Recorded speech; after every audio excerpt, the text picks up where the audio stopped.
I haven't done steak and eggs in just a little while on the channel, and you guys always seem to like it. So today I want to take steak and eggs to another level, just with a little bit of technique, it's not really a sauce. It's kind of a sauce. Would you call it a sauce, Ethan? Sure. It's saucy, sauce-ish. It's steak like and eggs, a drizzle. Steak and eggs with a drizzle. Let me show you how to do it.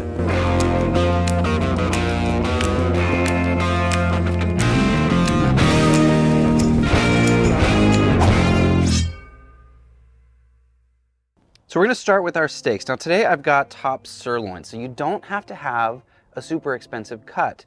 We can take a cheaper cut and do something really nice, like using our chopsticks as a guide so that we don't cut all the way through the beef.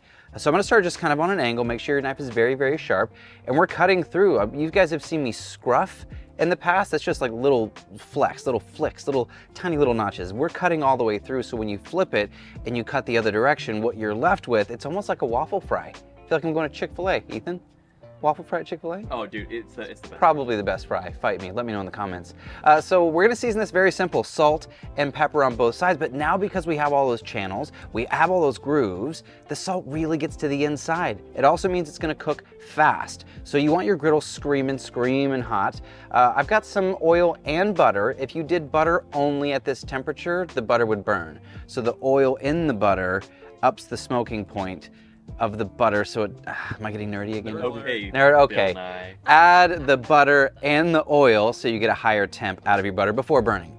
If that portion is too big, like if you don't want that much steak for breakfast, I am a hungry boy. Country boy breakfast, Cracker Barrel. Man, I'm on the restaurant kick today. Cracker Barrel and Chick-fil-A. You can cut your top sirloin in half to make a smaller cut, but do the same technique. Cross-hatch to get that beautiful mark, salt and pepper, and you've got this crazy, beautiful looking steak that's gonna cook really, really quick, and that's what we want for breakfast, a quick cook. While those are cooking, let's get to our glaze, our sauce. In a small little bowl, I'm gonna start with a touch of honey. That's some Bruce Mitchell swamp honey. Then we're going in with a bit of soy sauce, not too much, we don't need a ton.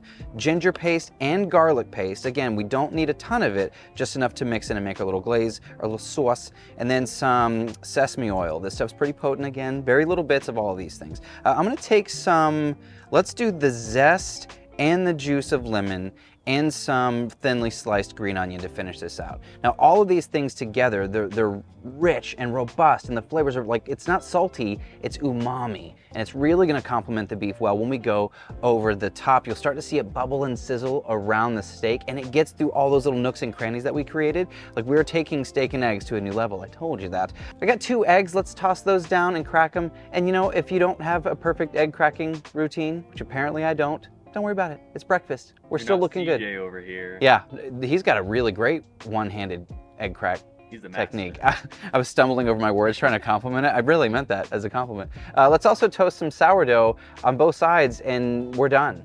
You can let your steak rest, but you don't really have to. It's not like a big, thick, fatty steak. We cut all these grooves into it, so you don't really have to let it rest. But throw in your eggs over the top of your bread, steak on the side, a little more drizzle if you want, a little garnish of the leftover drizzle. That's stunning, it's gorgeous. Only thing left to do is take a bite of this thing. I'm gonna start with the front one. I don't wanna mess up my beautiful plate just yet, but yeah, we're definitely not in like medium rare territory, but that's okay. It's breakfast. You're not gonna be eating a big old medium rare steak for breakfast.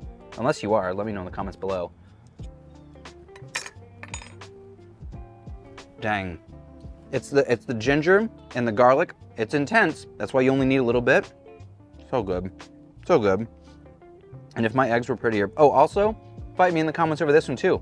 Andy, crispy edge. Crispy edge. That's how Grandma used to do it. That's how I'm gonna do it. Mississippi classic right there. Just get a little bit of my egg and I'm bringing it over. Maybe. It's a little extra crispy, Andy. Oh, so crispy it's not breaking. Yeah, I don't think you can go wrong with that though. I agree. We're just doing that. A little sauce on there. So this is one of those things you guys can do at home. If you're already doing steak and eggs. Big shout out to Ryan Hoagland. That dude's making all kinds of breakfasts all the time. Go follow his page if you haven't. Try this one, give this one a try. Play with your technique, not necessarily the recipe, right? Steak and eggs on toast. Nothing crazy special, but we added a glaze. We added a cool knife technique. So put that on the docket. and give it a try. Thank you all so much for hanging out. Let me know in the comments down below what you guys would like to see in future videos.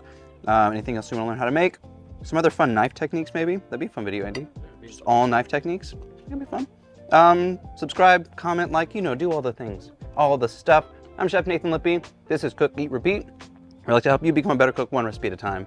I will see you in the next episode.